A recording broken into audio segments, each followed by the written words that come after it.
Fans, and welcome to PWR Today. It is a special Saturday edition.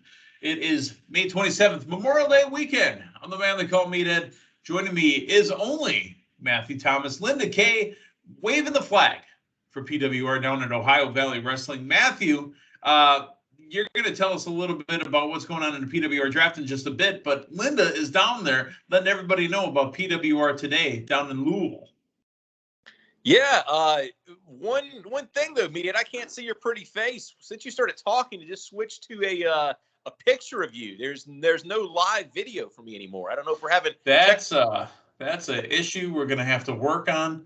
We're gonna have to talk about it, and then we're gonna have to see if I actually have come back on here. Oh, you fixed it. I don't know what happened there, but I've been looking at me the whole time, and really, that's the only person that really loves me more than me is me. So I know you love to watch me. That's introspection when you're looking at yourself, right? Yeah, pretty much. You know what I enjoy doing? I enjoy looking at other people. If you're driving by somebody's home and they leave their blinds open, it's fair game. To watch their TV? Oh, I love it. We've talked about this before, haven't we? Yeah. We have, creeper. And I don't mean creeper from the Mayans, MC. I mean just being a creeper watching somebody else's TV. I mean, granted, the TV is on for the dog to watch, the Food Channel, but be that as it may, let's talk about the sponsors real quick. Matthew Thomas, go right ahead. Oh, well, that would be Collar and Elbow Brand, maker of fine apparel, available exclusively at collarandelbowbrand.com. Browse your browser over there to that URL that I just mentioned. Enter promo code Linda K, LINDAKAY. Save yourself 10% on your collar and elbow order just in time for the unofficial start of summer. Well, the unofficial start is always the Memorial Day weekend. The official start is the solar, is it the equinox? The summer equinox? I believe June 21st. Mm-hmm. Something like that. And then our friends at ProWrestlingInsurance.com. Chris is going to take care of you. Head on over to ProWrestlingInsurance.com. Get your supplemental insurance plus event coverage as well. When you get hurt, you get paid at ProWrestlingInsurance.com. Matthew, we've got 3 pay-per-view events to talk about this weekend. Technically, 2 of them are PLEs, Premium Live Events. The WWE running Night of Champions just as of this recording. In about 1 hour and 45 minutes, they will be running that. And we've got an update for the PWR Fantasy Draft. I know you're going to tell us about who's winning and who's losing and who's in triple digits and who's not. There has been 2 changes to the draft. The team they call Meatheads has dropped Braun Strowman and picks up AJ Styles. Yeah. Oh, wait, wrong guy. But AJ Styles now a member of the team they call Meatheads, and also dropping Big E. I thought Big E would have been back a little bit sooner. He is not. I'm going to pick him up probably down the road. Dropping him now for somebody in AEW's Anarchy in the Arena match. It's Hangman Adam Page, Matthew Thomas. You must be a strong guy if you're going to pick Big E up at any point. Right, I'm giving him the KOD if he keeps it up. Yeah. Just kidding. No, good. They are on the team they call Meatheads. Yeah, good pickups there. I got to be honest with you. I was contemplating doing a little dropping a Charlotte Flair for AJ earlier, but I decided to just hang tight there. And I'm doing my best to give everybody a fair shot at this draft thing. Well, that's how it felt last year, and I still rolled over the competition and still won the 2023 PWR Fantasy Draft. You are talking to the reigning, defending, undisputed Universal PWR Fantasy Draft champion, the man they call Meathead. Meathead, I've decided what we're going to do for your official celebration of winning the draft last year. I believe it is this weekend that the local fine dining establishment in Colorado, Casa Bonita, is reopening. Yeah. Oh, is there cliff diving? Yeah, there's going to be cliff diving. Do they have an escape room in there? Because, maybe we got to call Claire because I know it's her big weekend as well. Yeah, the thing of it is, if the situation is right, you might want to escape from Casa Bonita, so I'm just saying. But yeah, and they're not official sponsors, which, by the way, I need to contact them and see if maybe they want to be official sponsors now. We're going to have to figure that out. The weather is changing here in the greater, Wisconsin area. It's pool season now. So, I get out there, I wear my banana hammock A lot of times, people ask, why is it a banana hammock? Why are you wearing so much clothing? It's because I can't find a Borat swimsuit that will, accentuate everything I've got going on. You know which one I'm talking about, the stripes going Oh up yeah. and down. Yeah. All right, Matthew Thomas, 3 events this weekend. 2 of them head-to-head for some ungodly reason. It's the first time that 2 major wrestling promotions have run head-to-head events on pay-per-view since 1989 in April. Matthew, can you name the events? WrestleMania 5 and then is it Super Brawl? Well, Clash of the Champions 6 ran back-to-back, head-to-head on pay-per-view at the exact same time. So you had to pick and choose which one you were going to watch. So back then there wasn't DVR action. Yeah, let me ask you this: was Clash of the Champions, was that pay-per-view or was that TBS? No, Clash of the Champions, I believe, was pay-per-view, but Clash of the Champions was always historically TBS. You're absolutely right. Let's talk about what was on Clash of the Champions. The Samoan SWAT team with Samu and Fatu, with Paulie defeating the Midnight Express. The Great Muda, with Gary Hart defeated Stephen Casey. Junkyard Dog beats Butch Reed. Bob Orton, not even, Randy Orton. Cowboy Bob Orton defeats Dick Murdoch. The Varsity Club, Mike Rotunda and Steve Williams with Kevin Sullivan defeat the Road Warriors. The Road Warriors losing on a pay-per-view. Wow. Ranger Ross defeats the Iron Sheik. Listen to this card here. Eddie Gilbert and Rick Steiner with Missy Hyatt defeat the Varsity Club. Dan Spivey and Kevin Sullivan. Ricky Steamboat defeats Ric Flair in a 2 out of 3 falls. Sting beats Rip Morgan by submission, and in the main event, Lex Luger defeats Jack Victory. Wow. I'm amazed. That was a hell of a card. The amount of people in that you just ran down that we've seen not too long ago, Think about what was on WrestleMania 5. Our memory for WrestleMania 5 is obviously pretty strong. But Hercules defeats King Haku. The Twin Towers, Akeem and the Boss Man, Jap Soul Bro, defeat the Rockers, Shawn Michaels and Marty Jannetty. Brutus the Barber Beefcake and Ted DiBiase have a big-time match, and it ends in a double countout. Frank Cosentino, the Cos, would not like a double countout on pay-per-view. The Bushwhackers, who we just lost one recently, defeated the Fabulous Rajus, Jacques and Raymond. Mr. Perfect beats the Blue Blazer. Oh, the Blue Blazer. Demolition defeat the Powers of Pain. Dino Bravo beats Ronnie Garvin. The Brainbusters, Arn Anderson and Tully Blanchard, with a win over Strike Force, which was Tito Santana and Rick Martel. Jake Roberts beats Andre the Giant by disqualification, oddly enough. The Hart Foundation defeats Greg the Hammer Valentine and the Honky Tonk Man. Was WrestleMania 5 when they came out in the Cadillac? Was that DDP driving? Was 5 Toronto? No, 6 was Toronto, I think. Yeah, because I think the Cadillac was Toronto, right? You know what? I take it back. 6 was where they came out in the Cadillac. 6 is also where the Honky Tonk Man came in, and who did he get beat by? Warrior? No, because Warrior was in the main event against Hogan. Or was Warrior main event in 5? No. Main event was Hogan defeating Savage with Miss Elizabeth. Oh, that's right. In a neutral corner. Yeah. Yeah, okay.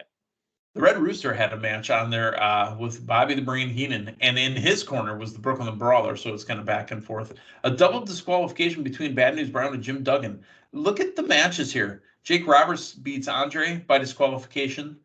Bad News beats Duggan by double disqualification. And then what else did we have? We had a double countout on the pay-per-view. This is a pay-per-view, and they had 3 shenanigan finishes. Because he was around, but he wasn't doing his. Maybe this is what set him off like that. Yeah. He wasn't doing his pundicizing at that point. You never know. All right, let's run down what's going on this weekend. We're going to start with WWE's Night of Champions. The Intercontinental Championship is on the line. Gunther will take on Mustafa Ali, who won I think it was a Battle Royal, to get his shot at this. Yeah, this ain't coming off of Gunther. Gunther. They coming off of Gunther. Yeah, I got to agree with that one. Gunther remaining Intercontinental Champion. SmackDown Women's Championship, Rhea Ripley and Natalya. This ain't coming off of Rhea Ripley either. Yeah, no. Not at all Rhea here. I don't see a title change, honestly, even though it's the Night of Champions and all the belts are up there, I don't see any title changes happening here. With the exception of, and I did contemplate this move for the team they call Meatheads, Bianca Belair and Asuka. Asuka is prime and ready to take it off of Bianca Belair.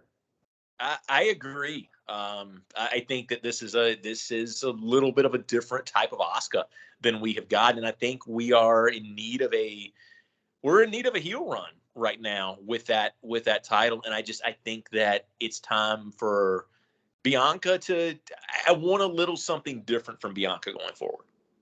I would love for Asuka to win the title and then missed the title, so the title had a different look to it. Ooh, that's pretty cool. Becky Lynch and Trish Stratus. Trish Stratus was part of the draft and is still working. Now, does she have a match after this? Who knows? But it's Becky Lynch and Trish Stratus. I'm going to say Trish here because I don't think this storyline's done.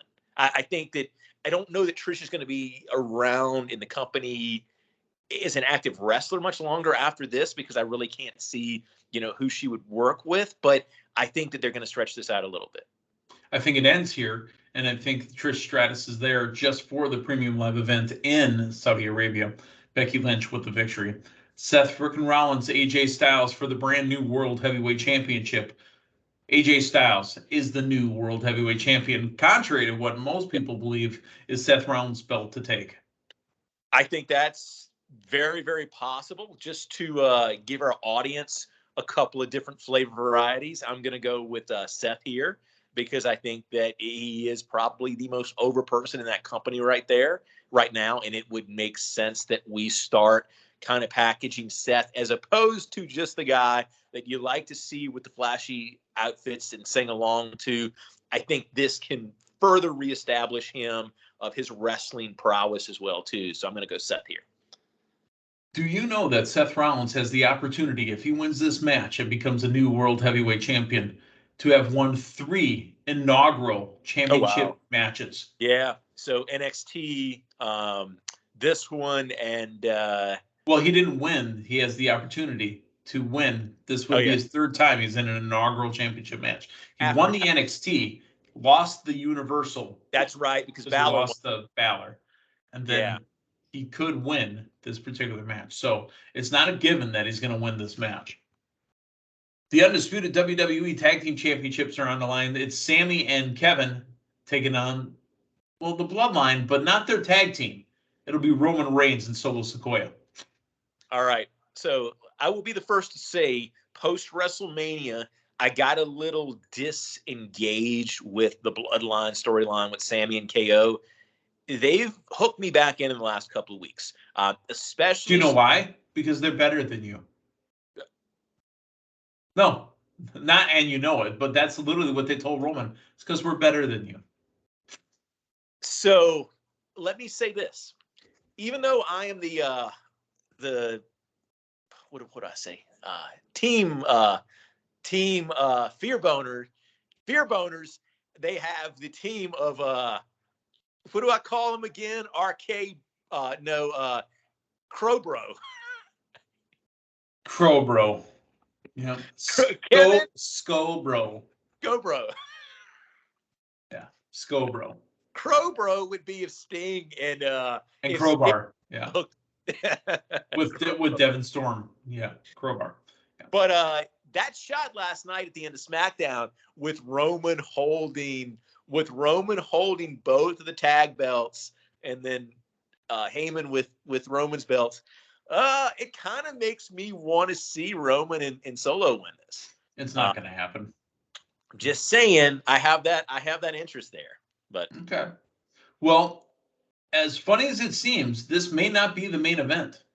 The main event could possibly be Cody Rhodes and Brock Lesnar. Cody says that, and Triple H says he has a broken arm, but he will still work against Brock Lesnar. I'm not the first person to mention this week, I know, but I'm a little bit intrigued by that backstage segment with Cody and Triple H on Raw, and that shot that hung on Triple H at the end of that segment to make me wonder if these Brock attacks are not some way orchestrated by Triple H, and there's a little bit more to this story. I don't I don't see Cody winning here. I mean, I see Doesn't need to. No, I see a heroic finish where he passes out, or something like that. But or he's on the cusp of winning and Triple H or Brock uses a sledgehammer, or Triple H uses a sledgehammer, or there's some type of Brock Triple H alliance, which I don't know where that pays off ultimately, because I don't think that I doubt that we see Triple H in the ring again, but I think there could be a very interesting story to be told. Here's the thing, Meathead. There is still that story to be told there of Cody taking the sledgehammer to the whatever the seat was at the pay-per-view, right? What do you call it? The throne. The throne, yeah. I think there's still a story there to be told with Cody and Triple H in some capacity, and I wonder if this is not that, and Brock is not the quote-unquote muscle for Triple H at this point. Possibly. And that's the story there. So let's make our way over to the NXT Premium Live event and its takeover, Battleground. Battleground will be live on pay-per-view at 7 Central, 8 Eastern, at the exact same time that AEW Double or Nothing will be live on pay-per-view. So you have to choose which one you're going to watch. You can't pay-per-view both of them. Well, you could, but I don't think you'd ever want to. Why would you pay for that? I guess you could Peacock one and pay-per-view the other and have them running on but it's not that serious. It really isn't, because it'll be on Peacock later on for you to watch. You ready to run down the event here? Apparently there is also a NXT TakeOver title opportunity on the line. Oh wait, that was a different ad. Never mind. Ignore that. Ilya Dragunov taking on Dijak, the last man standing match. Thoughts? Yeah, I watched the last week. I can't say that it is a weekly thing for me anymore. I'm very intrigued by the build up to this match. I think this has the potential to be a great match here. So I can't. I mean, I'm going to just say Dragunov for the point of picking somebody, but I think you're going to probably have potential match of the night here. Dominik Dijakovic, going by Dijak now, or Dijak, has survived. What was their group called again? Oh my goodness. They hacked the what was it called? Right? I don't know if I'll retain it, man. Retribution. Yeah. All of those members have survived Retribution. Can you believe that? I mean, that was a career killing, except for Slapnuts or whatever his name was, Slapbag, the one with the hockey mask on. He's no longer with the company, but most of them have survived that and actually moved on to better things. Heritage Cup champion Noam Dar takes on Dragon Lee. I don't have an answer for this one. Honestly, I'm not that invested into it. Gallus and the Creed brothers for the NXT Tag Team Championships. I like Gallus in this one. I'm going to go Creed brothers just for something different. NXT North American champion Wes Lee versus Tyler Bate versus Joe Gacy, another member of technically Gallus. I think this could be interesting to see Gacy bring this to his stable.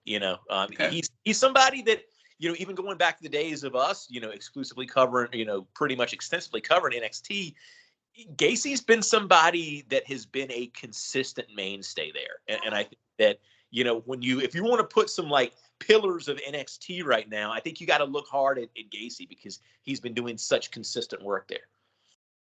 Lyra Valkyria, Tiffany Stratton for the NXT Women's Championship. Tiffany Stratton is probably next in line.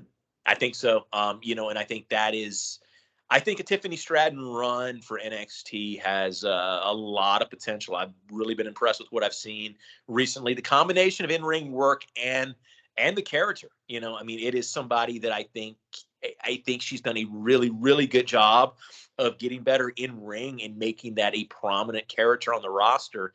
And honestly, these last few weeks, I've been tuning in, watching that tournament largely to see if, my prediction is correct and she does advance. And I think that's the way they're going here. I'm intrigued by Tiffany Stratton title reign.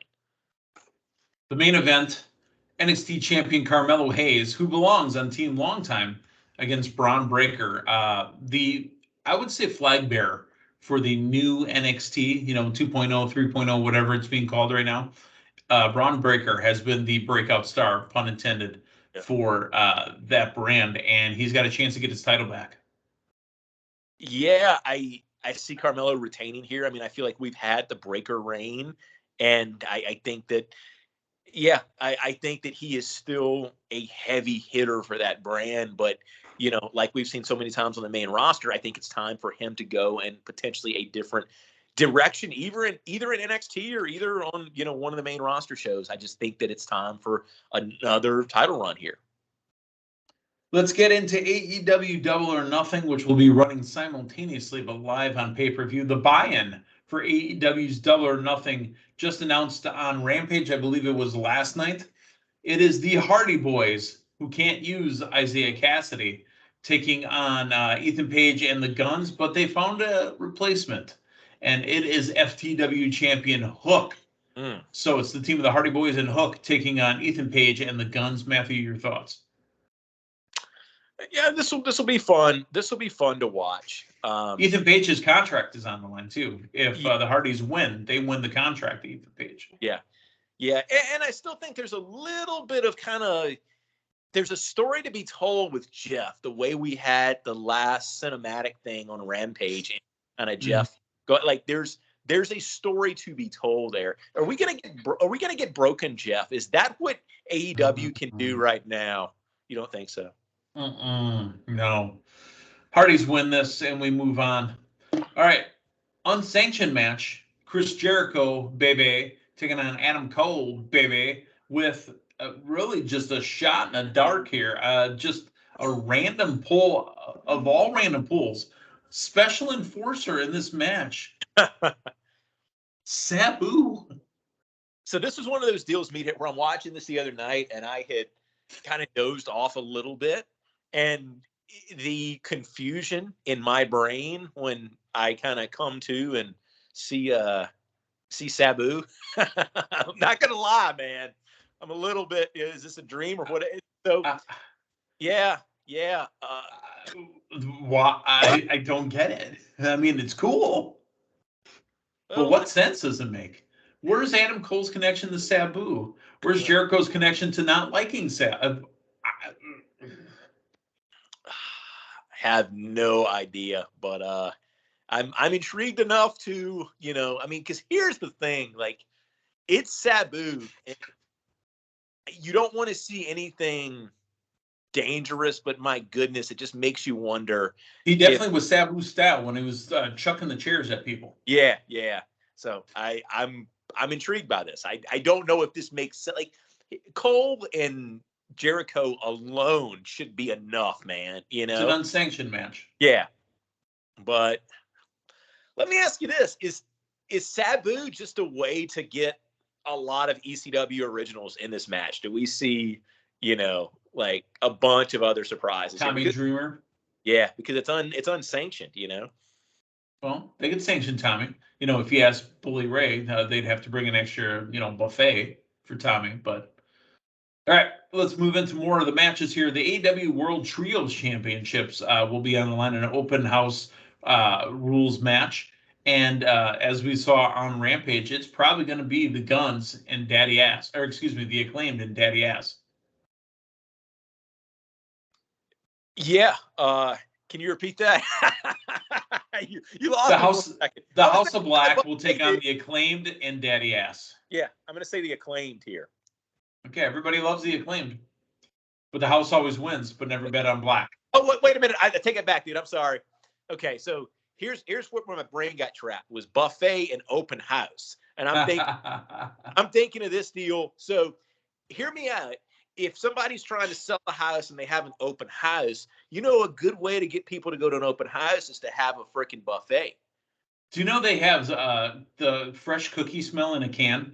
And people that do open houses spray that around the house. Fresh, really? Yeah. Have you ever thought about like spraying that on yourself? No, but there's people in call centers that smell like fresh cookies. So I mean, it's already out there. To see the reaction of like dogs and animals. No. You get a dog's attention by having like a beef stick in your pocket or something like that, or some old mutton. So So all right. let me tell you, I'm gonna just diverge here for a second. So the place where I work at, we had to call in an exterminator the other day, right? And the dude's in there, setting mouse traps, and he's got a freaking big Slim Jim in one of his pockets, right? And he's taking it out, but I never could figure out if that was like bait to try or his mid-work snack. Yeah, if it's a snack. But I will say, like, this dude was prominently featuring like a big ass Slim Jim in his pocket. So his Slim Jim was sticking out. His Slim Jim was sticking out, yeah. Yeah, or his beef stick was hanging out of his pocket. Let's go to the TBS Championship. Is this the time that Jade Cargill loses her title? It needs to be, man. Needs to be or is? You need something fresh there. I'm going to say it is, but how many times over the last couple of years it feels like have I said that, right? Taya felt like the one to take it off of her from the start. With this actually being on a pay-per-view, I'm optimistic this is, and I think, here's the thing, man. I think that you potentially down the road can talk about Jade as one of the pillars of AEW. This is not discounting Jade at all, but I think that belt needs something different. Like, you're still running off of the inaugural title holder.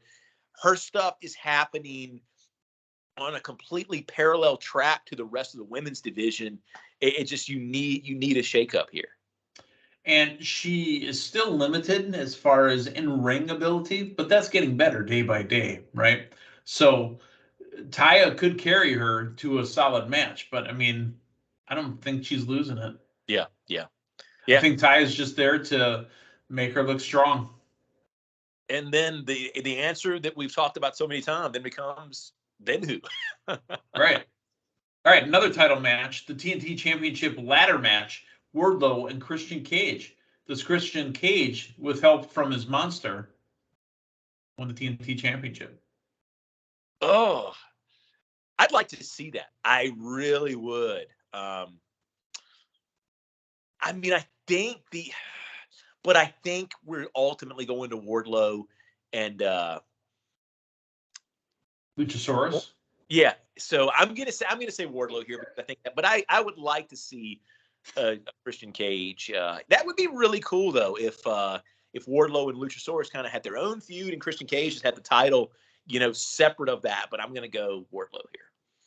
The AEW International Championship is being contested in a blackjack battle royal. Orange Cassidy will keep himself in there, and there's a chance he could win this and retain his international championship. But is it time for Orange Cassidy to drop the belt? I personally think so. And look, I get the story that they're trying to tell with Orange Cassidy in this belt. They have all of a sudden turned the guy whose gimmick is he's this kind of lazy slacker into the workhorse of the company, right? I still have mixed reviews on whether this is the right move for Orange Cassidy. I personally like seeing Orange Cassidy on screen each week, and I like seeing him be able to hit the gas when he needs to. You are basically now where you're expecting this extremely intense match each week. I don't know in the long run if it favors into the real benefit of Orange Cassidy, because we're seeing Orange Cassidy defend this thing on a weekly basis and really wrestle. And sometimes bi-weekly, or twice a week. And get more exposure than anybody in the company.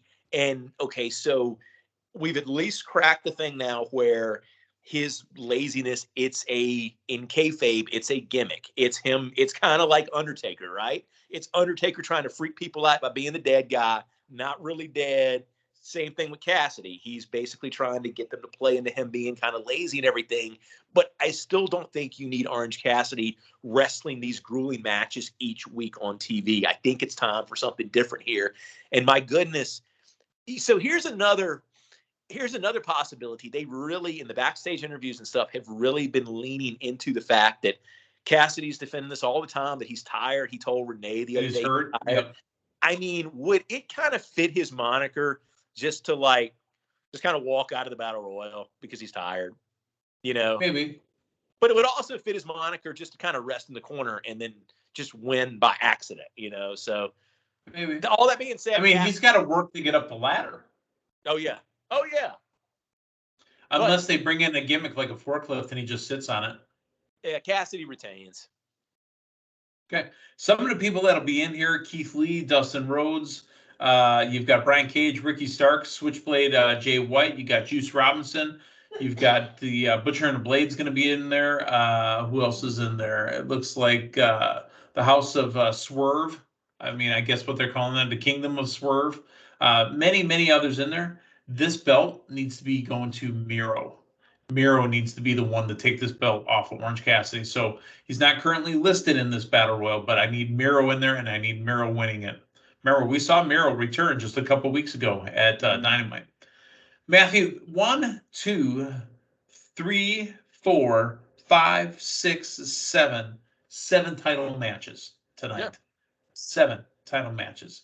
Let's talk about the next title match. It'll be the AEW Tag Team Championships, with the special enforcer / referee being Mark Briscoe. It's FTR taking on Lethal and Jarrett. Lethal and Jarrett could win this. I like what they're doing with that stable here. I think the reason to watch it, and it's hard to do a special guest referee deal right, but I think they've done a good job building this up with the intrigue with Briscoe. So I'm really watching this to see how all that plays out. I'm gonna go FTR retaining here, but we might be opposite. This might actually be a double turn if I'm not mistaken, because I think enough people want to like that team of Jarrett and Lethal and everything they've got going on, man. Sanjay Dutt's too slimy. Not gonna work. I'm gonna say they retain with a double turn. Oh yeah. I don't know where that leaves Briscoe though. It leaves FTR being the champions, but Mark Briscoe could end up turning on FTR and joining them. The women's championship is on the line, and it's Jamie Hayter and Toni Storm, and they did a great job in the video package this weekend of showing Toni Storm losing to Jamie Hayter, and Jamie Hayter now defending a belt against Toni Storm, who is a different character altogether. She's not the bubbly Toni Storm that we got at NXT, that we got for about 4 weeks on WWE TV. Because remember, Toni Storm was called up to SmackDown. And it's not the Toni Storm that we got in the beginning of AEW, because that was the same Toni Storm we got, which was nothing. She actually has some character to her now, being with the, are they the Damn Rascals? What do they call themselves? The Little Rascals, I think, yeah. Something like that. Who wins this? Retaining or new champion? And where's Thunder Rosa come into play? Because she also returned on the same night that Miro did. Meathead, for whatever reason, AEW has got a fascination, I think, with the NWO in this angle, with spray paint cans and all that stuff. It's going to be too big of a temptation for them not to have. It's not a fascination with the NWO. It's a fascination with late 90s wrestling. Yeah. Because the enforcer in Jericho and Cole is Sabu. Yeah. I'm going to say Toni Storm here just so they can spray paint the belt. Oh, boy. Anarchy in the Arena, the team they call Meatheads, picks up Hangman Adam Page, and he dropped, so I dropped Braun Strowman for AJ Styles, but I picked up Hangman Adam Page for Big E. So now I have all 4 members of the Elite in the Anarchy in the Arena match taking on the Blackpool Combat Club. Who you got? I'm a little afraid to watch this based on Moxley's promo the other night. Y'all think y'all seen blood before? For whatever reason, I gave Moxley like a deep Southern accent, Y'all ain't seen no kind of blood before. Well, Cincinnati's as south as it gets. Yes, I'm a little bit afraid about this one. I'm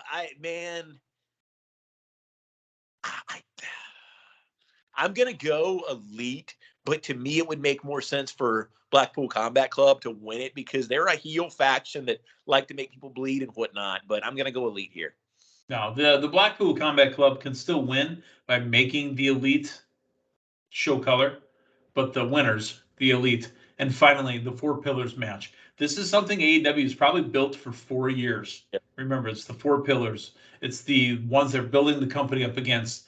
The biggest one of them all, currently the champion, the contenders, Darby Allin, Sammy Guevara, Jungle Jack Perry. Linda has Darby Allin in this match. Do we have a new champion, or do we have a champion that retains?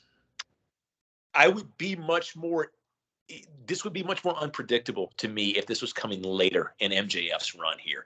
I don't think you get to MJF as champion to have him lose it here. I think it's going to be a great match. I think it's a great concept. This has been booked very, very well. We talked about in the past, AEW, a lot of times it seems that, they either book stuff way, way, way ahead of the pay-per-views or 2 weeks prior. And I think this has felt like it's made sense, but I think MJF retains here. I will say this. I had never really kind of put 2 and 2 together as Darby until you needed a 4. Right, until I needed a 4 as Darby as the a future champion. But the interaction the other night with him and MJF, just Darby alone, I think you really have some potential down the road for a Darby title run. I don't want to hear Darby talk so much. And Darby said that, in just a little bit of time, he's going to go climb Mount Everest, and then he's going to write his will before he does it, because in case he dies. So it's not Darby. It would be Jack Perry or it'd be Sammy, but it's not going to be either of them because MJF retains. I agree. And here's the thing, man.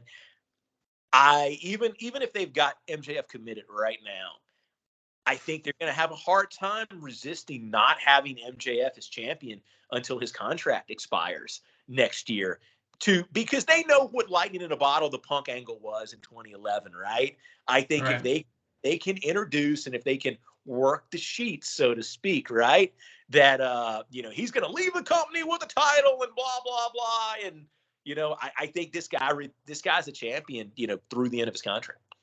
Probably. A lot of wrestling action this weekend. Matthew Thomas, a lot of points on the line as well for the PWR Fantasy Draft. Let's go over to totals real quick. Leading is the Fear Boners at 285. Linda Kay, team long time, 95. And the man they call Meathead dropping 50 points to do 2 pickups right before the pay-per-view action is at 60. It's not how it's going to look by the end of the weekend. Monday morning, we will be back at it again. For Linda Kay down in Louisville, for Matthew Thomas on the man they call Meathead. Hey, thanks for stopping by. So long, everyone.